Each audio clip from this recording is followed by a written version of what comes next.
Hello friends, this is CA Nikhil Sarda and welcome to my channel Economics वाला CA Nikhil Sarda Initiative. Friends, Sunday के 9 बज चुके हैं. Economic capsule number 4 का time हो चुका है. आज इकोनॉमिक कैप्सूल नंबर 4 के अंदर हम वो वाला एग्जांपल जो हमने इकोनॉमिक कैप्सूल नंबर 3 में देखा था, मल्टीप्लायर कंसेप्ट, उस वो हमने लास्ट इसमें कैप्सूल में कंप्लीट कर दिया था. आज हम उससे आगे जाएंगे. हमने लास्ट कैप्सूल में देखा था कि कैसे, चाहे वो ब्लैक मनी हो चाहे व्हाइट मनी, अगर वो करेंसी, वो पैसा इंडिया के अंदर है, हमारे ही कंट्री के टेरिटरी में है, तो उसका एक मल्टीप्लायर इफेक्ट होता है. आप लोगों को कैप्सूल नंबर 2 के अंदर देखिए ये चीज पढ़ाई थी. ब्लैक व्हाइट पैरेलल इकोनॉमी का कंसेप्ट मैंने एक आपको चीज बताई थी कि कैसे पैसा दिन भर इधर से इधर हो जाता है. और हमने ये भी देखा था दोस्तों कि इस ब्लैक मनी जो 2 लाख अनटैक्स्ड इनकम, ब्लैक मनी बोलना गलत है, अनटैक्स्ड इनकम के ऊपर भी टैक्स मिल गया. दैट मीन्स एक लाइन हम बोल सकते हैं, tax can be delayed but can not be denied. क्योंकि कभी ना कभी पैसा तो सिस्टम में आएगा. सिस्टम में आएगा तो अगर हमारे कंट्री में एक मजबूत, very strong indirect taxation system है, तो उस पर डायरेक्ट टैक्स, इनडायरेक्ट टैक्स तो मिलना ही मिलना है, डायरेक्ट टैक्स भी मिल जाएगा. ये देखिए. और हमारी गवर्नमेंट ने दोस्तों एक काम बहुत अच्छा किया है. ऐसे तो बहुत सारे काम अच्छे करते हैं, लेकिन जीएसटी जो लाया गया है, it's a very good work. क्योंकि जीएसटी के अंदर इनडायरेक्ट टैक्सेशन हब सिस्टम जो है हमारा काफी हद तक स्ट्रांग हो गया है, बहुत ज्यादा स्ट्रांग. कोई भी ट्रांजेक्शन एस्केप ही नहीं हो सकता, अनटैक्स्ड रह ही नहीं सकता. और अगर इनडायरेक्ट टैक्सेशन मिल चुका है तो दोस्तों डायरेक्ट टैक्स भी मिल जाएगा. ये हमने आपको इसमें बताया था. अब उस पैसे का क्या जो बाहर चले जाता है, इसके बारे में भी आपको बताओ. आज हम वो डिस्कशन करेंगे. जो पैसा इंडिया में है उसका तो हमने मल्टीप्लायर इफेक्ट देख लिया, चाहे टैक्स मिला हो चाहे नहीं मिला हो, लेकिन मल्टीप्लायर इफेक्ट से जब पैसा अनटैक्स्ड रहता है, जब वो सिस्टम में आता है, तो बराबर जीएसटी मिलता है. जीएसटी मिलने के बाद वो पैसा जैसे ही बैंकिंग सिस्टम में आएगा, उसका मल्टीप्लायर इफेक्ट चालू हो जाए. पर उस पैसे का क्या, उस मनी का क्या जो इंडिया में है ही नहीं, जो इंडिया के बाहर जा चुकी है, उसके बारे में देखते हैं. अब कैसे जाती है, क्या जाती है, इसके बारे में मैं आज डिस्कशन नहीं करूंगा, या थोड़ा सा इसके बारे में भी आप लोगों को चलिए बता देता हूं. एक एग्जांपल लेते हैं, ठीक है. अभी आप लोगों ने सुना होगा राफेल डील के बारे में, बहुत सारी चर्चा उठी थी बीच में कि राफेल डील के अंदर करप्शन हुआ है. ये जो राफेल है, जो फाइटर प्लेन्स आ रहे हैं, ये महंगे खरीदे गए हैं. हालांकि सुप्रीम कोर्ट में केस चला, बहुत कुछ हुआ, ये मैटर हमारा नहीं है. Let judiciary decide all this thing. पैसा लिया नहीं लिया उससे हमको कोई लेना देना नहीं है. लेकिन मैं एक एग्जांपल लेके आगे चलूंगा, और एग्जांपल से कोई रियलिटी का संबंध नहीं है, ये आप मान लेना, ठीक है. मैं राफेल पे कोई डिस्कशन करने यहाँ नहीं बैठा हूं. मैं आप लोग को एक कंसेप्ट समझाने बैठा हूं कि अगर पैसा इंडिया के बाहर जाता है तो क्या होता है. समझ लीजिए, एक फाइटर प्लेन इंडियन गवर्नमेंट या कोई भी ऑफिसर, ऑफिशियल्स या XYZ पर्सन 10,000 करोड़ का खरीदता है. 10,000 करोड़, 10,000 करोड़. आपने एक मूवी देखी होगी अय्यारी, उसके अंदर भी इस टाइप के कुछ दिखाया गया है, ठीक है.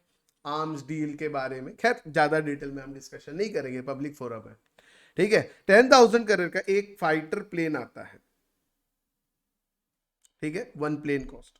और मान लीजिए 10 प्लेन्स का ऑर्डर दिया जाता है, तो ये कितना हो गया, 1 लाख करोड़ रुपए. ये हो गई इसकी रियल वैल्यू कि भैया इतने में सौदा किया. अब इसके अंदर अगर कुछ करप्शन करना चाहते हैं, या जिस कंपनी से या जिस गवर्नमेंट से या जिस कंट्री से आप ये प्लेन खरीद रहे हैं, आप उनको कहते हैं नहीं भैया आप 10,000 करोड़ की बिलिंग मत कीजिए, आप 20,000 करोड़ की बिलिंग कीजिए कि भैया हमने फाइटर प्लेन खरीदा 20,000 करोड़ का. अब इसकी कॉस्ट जस्टिफाई करने के लिए इसको अलग अलग कंट्रीज में घुमाया जाएगा, ट्रांसपोर्टेशन वगैरह वगैरह, ताकि कॉस्ट जस्टिफाई हो. हालांकि वो प्लेन इधर उधर नहीं जाएंगे, डायरेक्टली शिप होंगे इंडिया में, बराबर है, लेकिन शिप यानी उड़ा के लाएंगे. लेकिन उसकी कॉस्ट जस्टिफाई करने के लिए भी 20,000 करोड़ कैसे आई, उसके लिए पहले दूसरे कंट्री में भेजा जाएगा. मान लीजिए फ्रांस से चेक रिपब्लिक गया, मतलब फिर वहां से लंदन गया, कुछ कुछ पार्ट्स के हिसाब से, और उसके बाद फिर वापस लंदन फ्रांस आया और फ्रांस से फिर वो राफेल इंडिया में आता है। ठीक है, कॉस्ट जस्टिफाई हो गई। अब ये कॉस्ट जो थी, अब ये कितनी हो गई, ये हो गई 20,000 करोड़, यानी ये अब हो गया आंकड़ा 2 लाख करोड़ का। अब मुझे बताइए गवर्नमेंट ट्रेजरी से इंडियन गवर्नमेंट पेमेंट कितना करेगी इस फ्रांस वाली कंपनी को? सर 2 लाख करोड़ करना पड़ेगा, बराबर है, क्योंकि बिलिंग तो 2 लाख करोड़ की होने वाली है। लेकिन क्या ये चीज सच में 2 लाख करोड़ की है? ना, ये चीज कितने की है? ये चीज है 1 लाख करोड़ की। मतलब कॉमन सेंस अगर लगाए तो करप्शन कितना हो गया? 1 लाख करोड़ रुपए का यहाँ पे करप्शन हुआ है।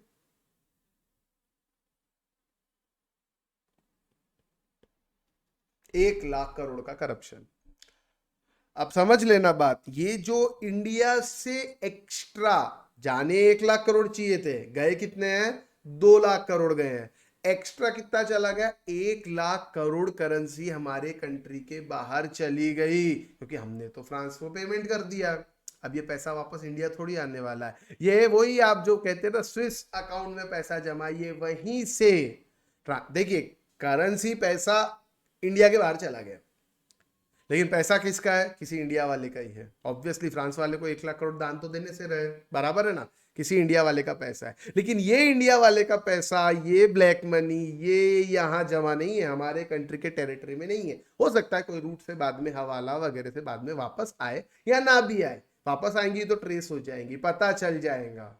इसलिए विदेशों में जमा काला धन इसे कहते हैं। ये 1 लाख करोड़ रुपए वहीं जमा हो गए, वहीं कोई प्रॉपर्टी खरीद ली जाएंगी, वहीं कोई बैंक अकाउंट में जमा कर दी जाएंगे, वहीं पे गोल्ड खरीद लिया जाएगा, एनीथिंग, कुछ भी खरीदा जा सकता है। और ये 1 लाख करोड़ हमेशा के लिए भारत से बाहर। अब अगर ये पैसे भारत से बाहर चले गए, जो जो कि मैंने आपको यहाँ बताया, तो मुझे बताइए क्या अब ये कभी भी पैरेलल इकोनॉमी का काम करेंगे क्या? नहीं, कोई पैरेलल इकोनॉमी नहीं रही। पैरेलल इकोनॉमी वो रहती है, वो ब्लैक मनी रहता है जो इंडिया के अंदर ये अनटैक्स्ड है। मैंने फिर पहले भी कहा था, tax can be delayed but it can not be denied. आप डिनाई नहीं कर सकते, कभी ना कभी तो वो सर्कल में आएगा ही, कभी ना कभी तो रोटेशन में आएगा, कभी ना कभी तो ट्रेस होगा, और उस दिन उस पर जीएसटी भी मिलेगा और डायरेक्ट टैक्स भी मिलेगा। लेकिन इस पैसे पे अब ना जीएसटी मिलने वाला है, ना डायरेक्ट टैक्स मिलने वाला। ये पैसा जमा हो गया, ये पैसा इंडियन गवर्नमेंट के या इंडियन पॉपुलेशन के कुछ काम नहीं आने वाला, ये पैसा वहां के वहां रहेगा। अब इससे क्या हो गया? इससे ये हो गया कि अब समझ लो टैक्स तो गया, गवर्नमेंट का रेवेन्यू तो गया ही गया, बट ये जो मल्टीप्लायर इफेक्ट मैंने आपको बताया था कि 1 लाख के बदले जो 10 लाख घूम रहा था, ये इफेक्ट भी नहीं, क्योंकि पैसा बैंकिंग सिस्टम से बाहर जा चुका है और वो भी कंट्री के बाहर जा चुका है। अब ये पैसा वापस कंट्री में लौट के जब तक नहीं आता तब तक ये सब कुछ नहीं हो सकता, और कंट्री में लौट के आना मुश्किल ही नहीं, नामुमकिन है। ये तो आपको पता है, कितने ही साल से हम चिल्ला रहे हैं कि विदेशों में जमा काला धन लेके आएंगे। हर इलेक्शन के पहले हर गवर्नमेंट ये प्रॉमिस करती है, बट आज तक तो आया नहीं और आएगा भी नहीं। ये भी आपको बता दो, तो बहुत मुश्किल है, बिकॉज बायलैटरल ट्रीटी मतलब बहुत सारी, जैसे हमारे अलग अलग कंट्रियों से ट्रीटी रहती है कि भैया इंफॉर्मेशन शेयर करेंगे नहीं करेंगे। बहुत दिन से, जैसे स्विस बैंक की बात अगर करूँ तो कहते हैं कि भैया इंफॉर्मेशन शेयर करेंगे, की भी है, हमारे पास लिस्ट है, बट आज तक ये लिस्ट पब्लिक नहीं की गई है। या फिर अगर मैं कहूँ कि वो लोग इंफॉर्मेशन शेयर नहीं करते हैं, दीज इंफॉर्मेशन आर कॉन्फिडेंशियल, बराबर है। तो चलिए वो सब बातें हम नहीं करेंगे, पॉलिटिकल बातें हम नहीं करेंगे। तो अब ये 1 लाख करोड़, मैं तो इकोनॉमिकली बात करूंगा, ये 1 लाख करोड़ चले गए देश से बाहर। अब हमारे को, जो मैंने आप लोगों को कैप्सूल नंबर 2 और 3 में कंसेप्ट पढ़ाए थे, मल्टीप्लायर कंसेप्ट और साथ ही साथ वो पैरेलल इकोनॉमी का कंसेप्ट, वो यहाँ एप्लीकेबल नहीं होता। तो इससे मैं सही टर्म्स में ब्लैक मनी कहूंगा। Black money, it is untaxed. Yes, definitely it is untaxed, and also this is not going to come in India. India में तो आएंगी नहीं, या कब आएंगी पता नहीं।